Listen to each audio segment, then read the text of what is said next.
Battle Constructs, posted by e/Cyanic over on r/HFY.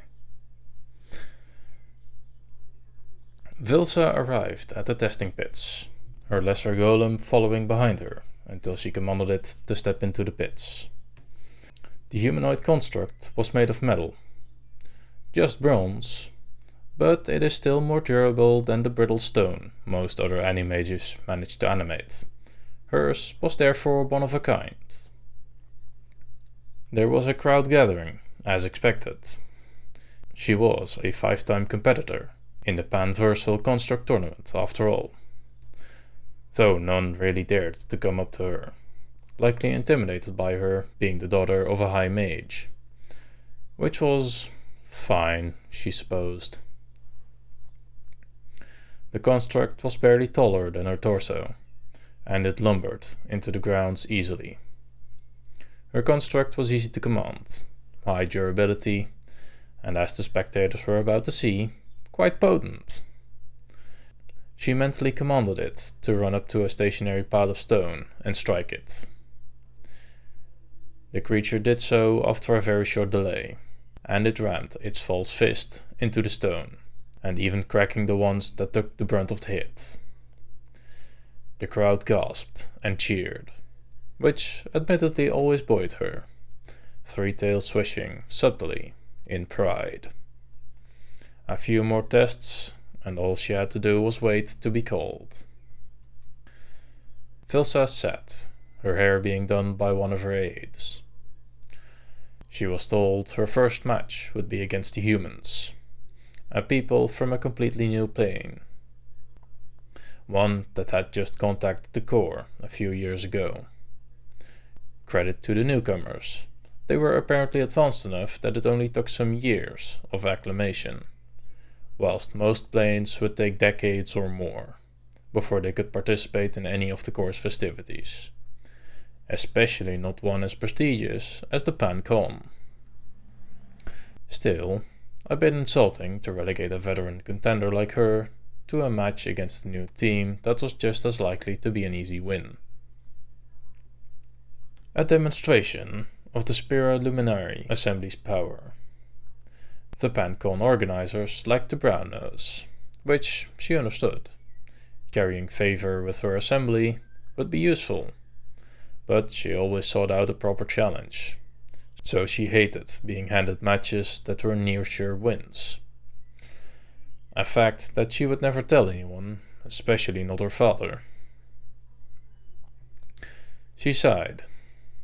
Oh well, the carnage has always been fun at least. Vilsa took a breath.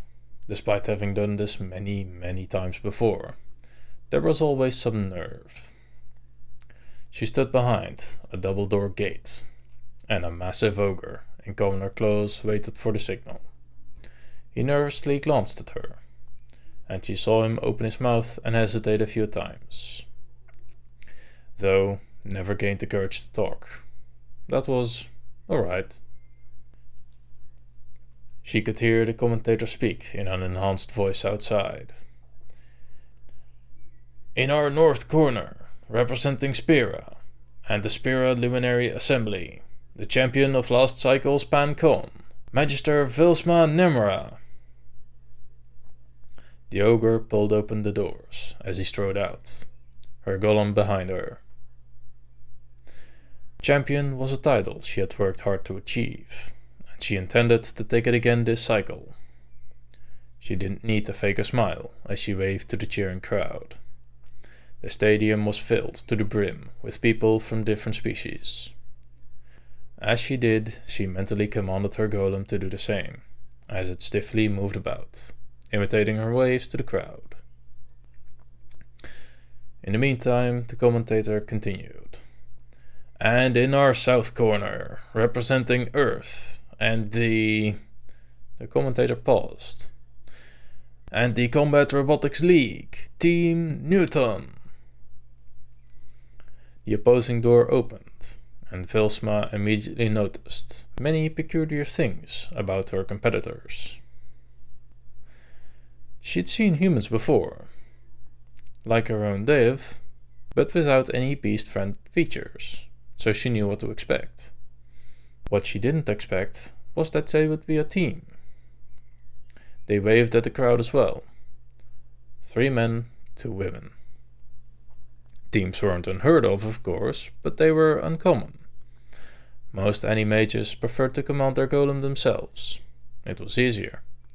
It stopped the golem from confusing orders. And it wasn't entirely necessary. Though there were successful teams, to be fair. The other peculiar thing was not even using their home planet's name in their title, and their team's name was different from their league's name. The final thing, and the one that caught her eye the most as an Animage, was their construct. A box. It was a squat little thing, still as large as one of the humans, but most of it was low to the ground instead of tall. It had sloped sides and what was obviously armored. In fact, it was armored in what looked like metal too. She had no idea how it moved. She saw no legs. Yet it did. It followed them out. In front of it was a lopsided rectangle. Upon closer inspection, it seemed to be unfixed in place, causing it to move slightly when the construct turned. Well, this might be an even easier win than she thought. "Competitors, ascend to your stations," the commenter announced. She went up the side stairs to a small chamber shielded by stone glass. So did Team Newton. "Magister Vilsa, ready," the commenter said. She commanded the golem to go up into a stance reminiscent of a brawler, and punch the air a few times. Perfect delay, good speed. She nodded. Ready. "Team Newton, ready." The construct on the opposite end of the arena moved forward and backwards on its mysterious absent feet. And then the lopsided rectangle began spinning. Faster and faster until it became a blur and was loudly buzzing, before quickly decelerating it again. Oh, planes below, what was that? "Ready!" one of the men in the team yelled back in an accented core common. Then the commenter paused for effect, and the crowd held their breath. "Begin!" Vilsa commanded her golem to run forward, its lumbering steps quaking the arena. The box-like construct rushed forward too, and fast, as its rectangle very quickly whirred. "Sidestep, now," she mentally commanded. Her golem took half a second, but as graceful as it could, foot over foot stepping to the side. Her minor summonings making sure it didn't cross its feet and trip itself up. The opposing box rushed past her golem, but quickly corrected, turning immensely quickly and giving chase. "A fight then," she whispered to herself, as she felt a smirk, and commanded her golem to brace itself and run forward, pulling an arm back. Team Newton's box flew forward, and bang! With a harsh sound and collision, the whirring weapon and Vilsa's golem collided, flinging both constructs from each other, with her golem slamming into the arena walls and denting its fist. The box, not even momentarily staggered, whirred its weapon again, going on the offensive. How was it so fast? Her tails flicked up. That was a heavy hit, but not without harm to itself. Golem, brace. Her golem knelt, putting an arm behind its knee and the other on the ground, as stable a position as she could make. The whirring weapon collided, and another loud bang could be heard, and the crowd gasped. Another massive hit, with both constructs flying from each other. The box hitting the opposite wall. Her golem flew, but not as badly as earlier. She grinned. Little damage. Wait. There was a full chunk missing from her golem's knee, torn off by the impact. She nearly didn't notice Team Newton already on the golem's heels, as she quickly commanded her golem to throw a punch. The delay didn't reach it in time, as the whirring weapon flung her golem across the arena and onto the floor. That was it. It was over. 3 decisive hits. Her mental link told her that its core was damaged beyond command. The opposing construct continued to whir its weapon, moving forwards and backwards, like a predator beast. The crowd was silent. Magister Vilsa, can your golem move? The commentator hesitantly asked. One more try. No.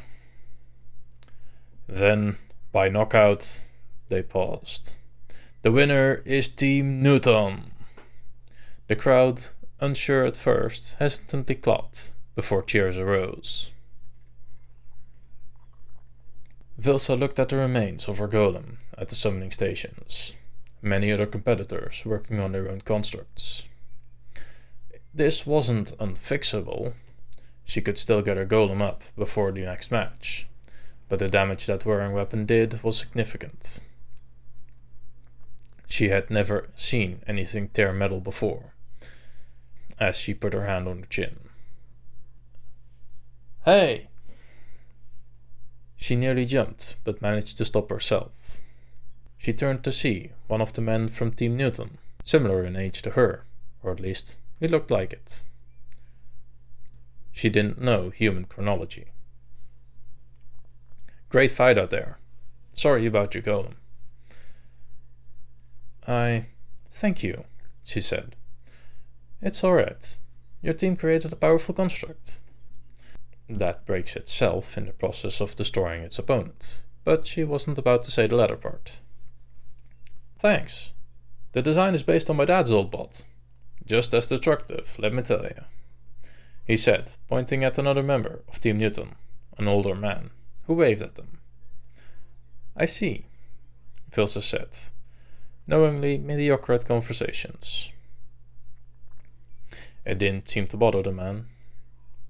I'm Mark, by the way. Holding out his hand, she had observed that human tradition, and she knew what to do. It was a firm handshake. I am Magister Vilsa, she said, and I look forward to your future matches. It wasn't just a generic saying this time. This time, she meant it. After all, it was perhaps the most fun she'd had since she began competing in PanCon.